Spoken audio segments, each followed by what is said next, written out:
Few days ago, I decided to tidy up my skincare drawer and you won't believe what I found in there. I use the box to store the products I don't use currently but intend to use in future. So while I was going through it, I found a sunscreen which I bought like months ago but completely forgot about it. Classic me, right? I thought, well, why not give it a try? And after months of slathering it on my face, today I'm here to give you my honest review on the Dr. G Green Mild Up Sunscreen. So, guys, get ready for the lowdown from your favorite esthetician. When we think about physical sunscreens like this one, the first thing that comes to our mind is white cast. So generally the question arises, does Dr. G Green Mild Up leave a white cast? The good news is, despite being a physical sunscreen, the Green Mild Up doesn't leave any white cast, trust me. Although the UV filter in this one is zinc oxide, which usually leaves a white cast, but this one doesn't do that at all. When you first apply it, it starts off giving like a subtle whitish tint and then it completely vanishes. Watch when I apply it.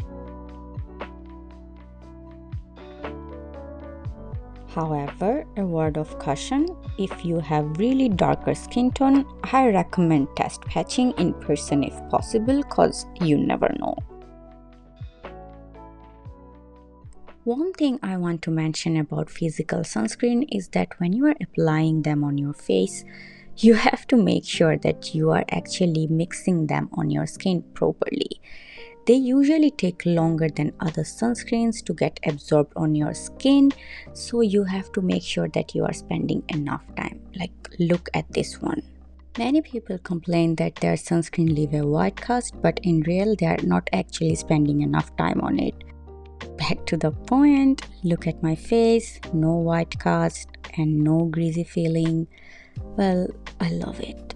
Look at this. It leaves a dewy look as well, right? You might be thinking, okay, we get it, no white cast, but how does it feel on the skin? My skin is combination dry and this sunscreen's texture is perfect for my skin. It's light enough to be hydrating without feeling heavy. In summer, I skip the heavy moisturizer with it because it can get greasy. As you can see, the texture, although it's lightweight, but it's not a gel texture.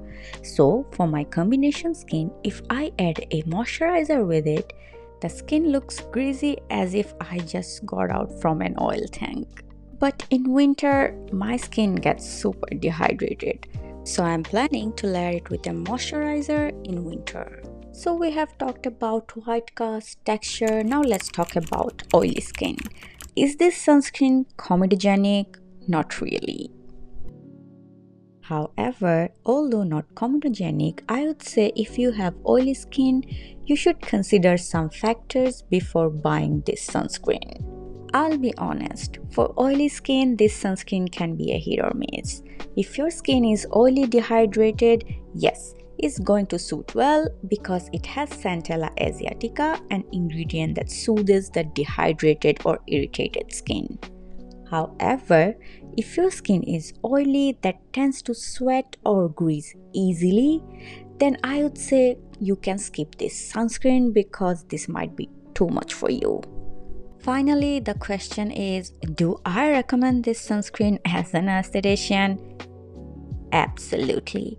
It has all the good ingredients, plus it's a physical sunscreen that leaves 0 to no white cast. Of course, I recommend it, but if you have oily skin, you should be careful while using it because the texture can be too much for some oily skin type. So this was my honest review of Dr. G Green Mild Up Sunscreen. I hope you enjoyed it, and if you're into sunscreens, you can also check out my other video about why Korean sunscreens are better than American ones.